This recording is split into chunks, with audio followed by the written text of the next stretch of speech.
원내 수석입니다. 국민의힘 전당대회를 쭉 지켜보면서 어제 특히 대전, 충남, 세종 합동연설의 장면을 보면서 이런 생각이 좀 들더군요. 권력의 하락기에 전형적인 증상이 나타나고 있다. 역사적으로 볼 때는 나라가 망하는 망징이라는 표현을 쓰는데 이런 증상들이 좀 나타나고 있어서 참으로 걱정된다는 말씀드리겠습니다. 원래 집권당의 전당대회라고 하는 것은 미래, 비전, 정책의 언어가 나와야 되는데 한동훈 후보와 원희룡 후보의 말을 들어보면 오염의 언어가 난무하고 있다. 결국은 난투까지 이어졌죠.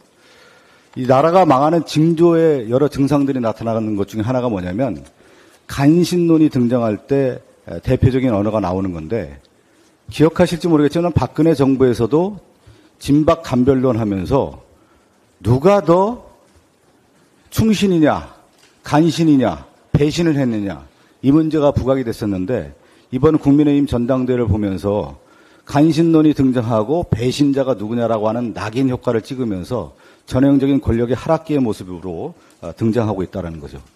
그 윤석열 정권의 또 하나의 전형적인 이 망징 증상이 하나가 뭐냐면 주술 정치라고 하는 부분, 무속 정치가 여전히 난무하고 있다. 대통령실 관저 이전부터 해서 천공이라는 인물이 등장했는데 대통령이 스승이라고 하고 멘토라고 했던 사람에 대해서 대통령실이 이런 사람에 대해 조사해야 되는 거 아닙니까? 여전히 이 사람이 활개를 치고 있다라고 하는 것이 결국 이 윤석열 정권을 좀먹고 있다라는 하나의 증상이라고 볼 수가 있을 것 같고 또 하나가 뭐냐면 역사적으로 볼 때 나라가 어렵거나 하락기에 있는 증상 중에 하나가 뭐냐면 외척이 바로 하는 거예요. 윤석열 정권은 장모, 최은순, 통장장고 위조로 구속되지 않았습니까? 이걸 막지 못했다라는 거고 김건희 여사의 인사 개입론이라든가 지금 여러 행태, 특히 도이치모터 주가 조작이라든가 명품백 의혹에 대한 것들이 있을 때 이 부분을 대통령이 제대로 관리하지 못했다라고 하는 것이 국민의 신뢰를 얻지 못하는 대표적인 현상 아니겠습니까?